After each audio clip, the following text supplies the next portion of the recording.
seja pelo teu amor, pra glória do teu nome, ó Salvador, que eu possa ter direito ao poder da cruz. Eis-me a prece em nome de Jesus. Amém. Eis-me a prece em nome de Jesus.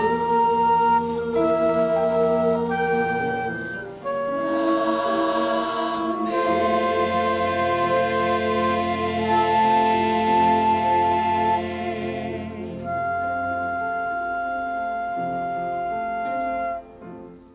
O tema que eu escolhi para meditar com vocês nessa manhã foi uma questão bem conturbada. Eu estava pensando o que eu iria falar para vocês, e eu já tinha decidido o tema, mas eu sentia no meu coração alguma coisa falando que não era isso que era para mim falar. No momento não era isso que a igreja precisava ouvir. Eu não sei, mas tinha alguma coisa me falando, e eu sentava várias vezes para preparar o tema, aquele tema que eu pensava que tinha que ser, e não vinha, não fluía. E essa semana nós estávamos num concílio de famílias, para os pastores e as famílias, e lá, numa das meditações, o pastor usou um texto, e na hora que eu li esse texto, senti como o Espírito Santo falando, é esse o tema. E realmente eu sinto que, nos dias em que nós vivemos, no contexto específico que nós vivemos em uma cidade grande, no contexto da nossa igreja, essa é a mensagem mais apropriada que eu e você precisamos ouvir nessa manhã. Portanto, eu quero convidar você a abrir a sua Bíblia no livro de Filipenses. Filipenses capítulo 3. Livro de Filipenses capítulo 3. Nós vamos ler do verso 17 ao verso 21. Livro de Filipenses, capítulo 3, versos 17 a 21. Assim como você está, feche seus olhos, incline sua cabeça, vamos orar. Querido Senhor, obrigado porque nosso coração já está cheio da Tua presença. Nesses momentos finais desse culto, antes de voltarmos para os nossos lares, queremos sair daqui agora preenchidos pela Tua Palavra. Que a leitura da Bíblia possa transformar a nossa vida. Que Teu Santo Espírito, que inspirou os Teus profetas a elaborarem e a escreverem o material contido na Tua Palavra, que o mesmo Espírito possa nos iluminar nesse momento para compreendermos as Tuas Sagradas Escrituras e colocarmos em prática as lições que iremos aprender. Nos use nesse momento, é o que te pedimos em Teu nome. Amém. Bem, acompanhe a leitura comigo, livro de Filipenses, capítulo 3, a partir do verso 17.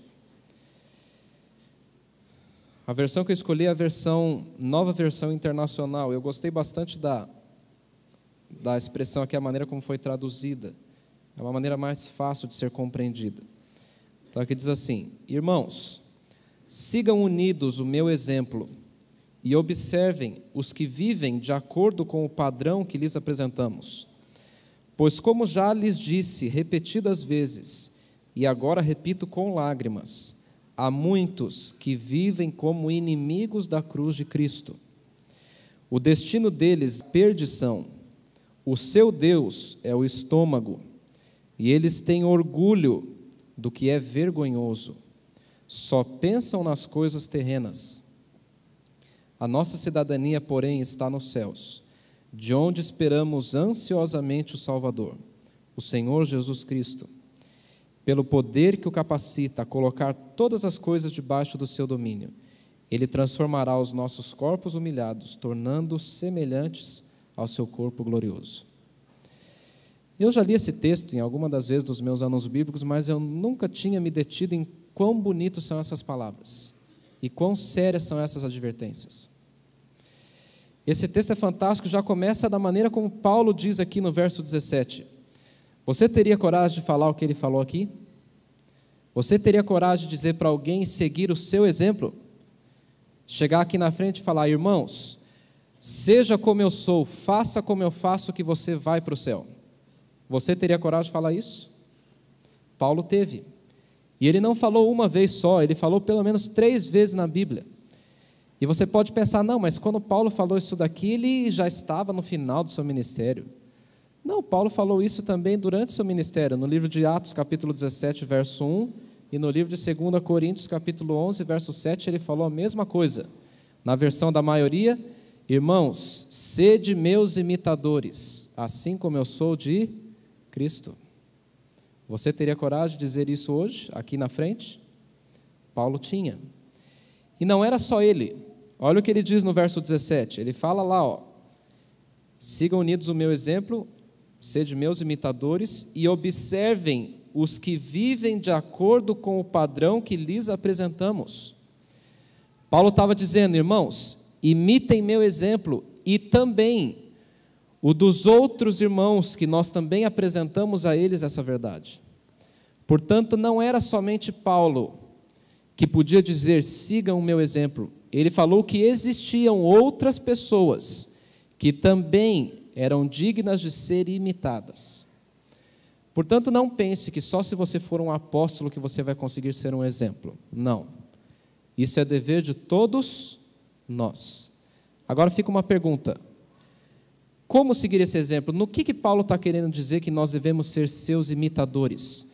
Como que era esse proceder de Paulo? Confira alguns versos antes, no mesmo capítulo aí. No capítulo 3, o verso 12, a partir do verso 12. No que Paulo quer que você e eu o imitamos? Para não sermos, o que vamos enfatizar daqui a pouquinho, inimigos da cruz de Cristo. O que uma pessoa precisa fazer para não ser inimiga da cruz de Cristo? A partir do verso 12. Não que eu já tenha obtido tudo isso, ou tenha sido aperfeiçoado, mas prossigo para alcançá-lo, pois para isso também fui alcançado por Cristo Jesus. Paulo era perfeito, sim ou não? Não, e ele mesmo disse isso aqui. Ele falou ali, não que eu já tenha obtido tudo isso, ou que tenha sido aperfeiçoado, na versão de alguns, que tenha sido perfeito, que sou perfeito, que tenha alcançado a perfeição. Mas o que ele faz? Mas eu prossigo para alcançá-lo. Verso 13. Irmãos, não penso que eu mesmo já o tenha alcançado, mas uma coisa faço, esquecendo-me das coisas que ficaram para trás, que para trás ficam, avanço, e avançando para as que estão adiante, prossigo para o alvo, a fim de ganhar o prêmio do chamado celestial de Deus em Cristo Jesus. Olha o verso 15 e o 16 agora. Todos nós que alcançamos a maturidade, na versão de muitos está escrito o quê? Alcançamos a perfeição. O que é perfeição na Bíblia? É não cometer nenhum ato pecaminoso, é isso? É ser um exemplo sem cometer nenhum pecado? Não, o que a gente está estudando na lição da Escola Sabatina desse trimestre? O que João fala lá em 1 João? Aquele que diz que não comete nenhum pecado é o quê? Mentiroso.